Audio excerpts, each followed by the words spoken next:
دیکھنے سننے والوں کے نام کو سلام پہنچے۔ دوستو، بعض دفعہ بندہ اتنا خوش ہوتا ہے کہ اس کا جی چاہتا ہے کہ بس اپنے لوگوں کو اطمینان کی چیزیں بتاتا رہے۔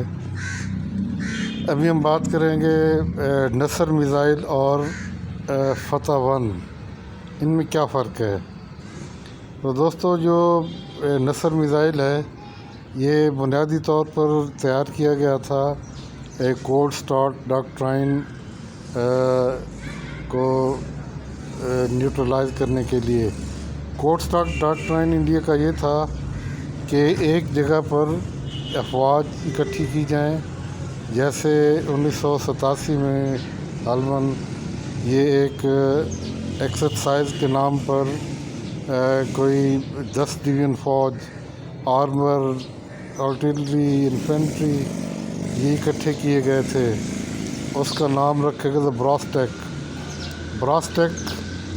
یہ تو ایک مشق تھی دنیا کو دکھانے کے لیے، لیکن چونکہ یہ اتنے بڑے پیمانے پر تھی کہ چھپ نہیں سکی، اور ISI نے جنرل ضیاء الحق صاحب کو بتایا تھا کہ ان کا ارادہ یہ ہے کہ جو صحرا ہے ہمارا رحیم یار خاں کے ساتھ متصل، یہاں سے یہ فوج انٹر ہوگی۔ اتنی بڑی فوج، جنگ عظیم 2 میں بھی اتنی بڑی فوج کسی ایک محاذ پر اس نے انویڈ نہیں کیا۔ تو یہ وہاں سے داخل ہوگی اور پھر یہ کاٹتی ہوئی بلوچستان تک پہنچ جائے گی۔ یہ ایک کوریڈور بنے گی بھارتی فوج، اور پھر شمال اور جنوب یہ 2 حصوں میں بٹ جائے گا، اور پھر بلوچستان میں جو ان کے منصوبے ہیں کہ وہاں پر ایک آزاد ملک کھڑا کیا جائے گا، یہ ان کا بنیادی منصوبہ تھا۔ اس کے لیے انہوں نے تقریباً $60 بلین خرچ کیے تھے۔ تو یہ جب چیز پتہ چلی تو پھر اگر پاکستان جانے بھی اسی وقت سے پہلے، تو اتنی بڑی فوج کے مقابلے میں وہ کس محاذ کو خالی چھوڑتا؟ کراچی کو چھوڑتا، لاہور کو چھوڑتا، ملتان کو چھوڑتا، یہ پنڈی کی فوج وہاں پر لاتا، کہاں سے لاتا اتنی فوج؟ تو پھر جنرل ضیاء الحق، یہ ایک کرکٹ میچ ہو رہا تھا انڈیا میں، تو وہاں پر وہ چلے گئے بغیر بلاوے کے، اور پھر ایئرپورٹ پر ہی راجیو گاندھی مجبوراً، کیونکہ ان کو تو کرنا ہی تھا دکھانے کے لیے کٹسی، تو پھر جنرل ضیاء الحق نے انہیں کہا کہ تمہارا منصوبہ جو براسٹیک ہے اس کے لیے ہم نے تیاری کر رکھی ہے، ہم تو مٹیں گے لیکن تمہارا نشان بھی نہیں رہے گا۔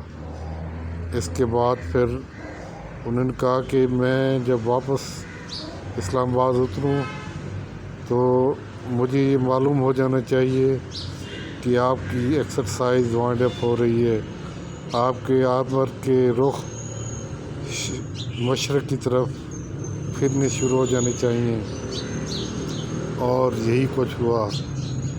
یہ ہوتی ہے مدبر اور دلیرانہ صلاحیت اور قائدانہ صلاحیت۔ چنانچہ اس کے مستقل حل کے لیے پاکستان آرمی کی جو ٹاپ لیڈرشپ ہے اس نے نیوکلیئر سائنسوں، جو پاکستان اٹامک انرجی کمیشن ہے، ان سے میٹنگز کی، اور پھر ہمارے اٹامک انرجی کمیشن کی جو اس وقت بہترین ٹیم موجود ہے نیوکلیئر فزسسٹ کی، انہوں نے بہت ہی ریکارڈ مدت میں 3 ماہ کے اندر ایک ٹیکٹیکل ڈیوائس تیار کیا، ٹیکٹیکل نیوکلیئر ڈیوائس۔ اس کی خصوصیت یہ ہے کہ یہ جہاں بھی گرتا ہے اس کے 4 کلومیٹر ریڈیس میں جو بھی چیز ہوگی وہ زندہ چیز، اس کو یہ ختم کر دے گا۔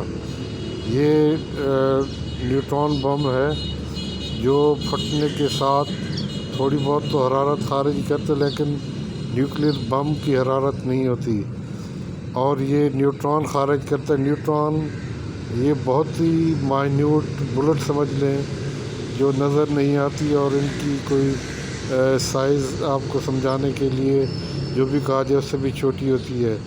یہ ٹینک ہوں، بختر بند ہوں، زمین میں چھپے ہوئے مورچے ہوں، یہ ان میں گھس کر انسانوں کو ختم کر دیتا ہے، اور باقی چیزیں انفراسٹرکچر ہتھیار وہ اسی حالت میں رہتے ہیں۔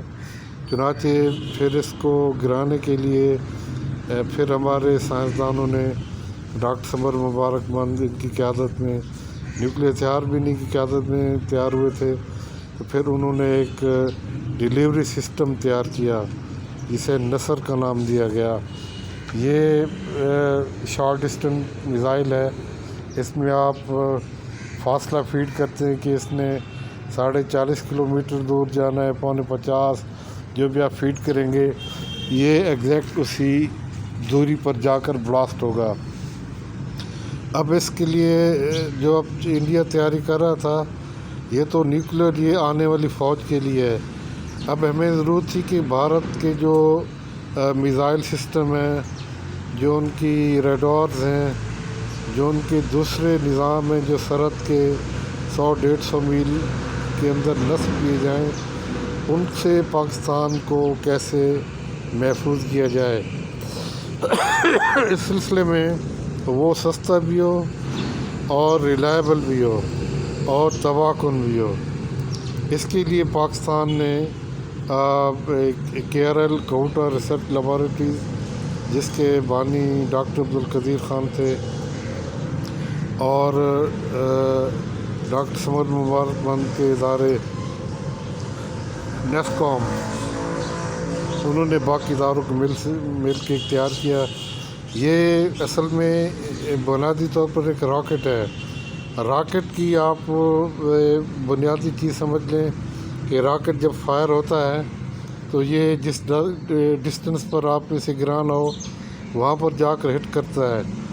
یہ راکٹس عام طور پر گائیڈنس سسٹم ان میں نہیں ہوتا، جیسے غلیل آپ نے ایک پتھر اس میں ڈال کے چلا دیا تو وہ نشانے پر جا کر لگے گا، لیکن ہمیں ضرورت تھی کہ یہ راکٹ فائر ہو اور یہ اس کو کوئی چیز گائیڈ کرے جو دیکھ رہی ہو۔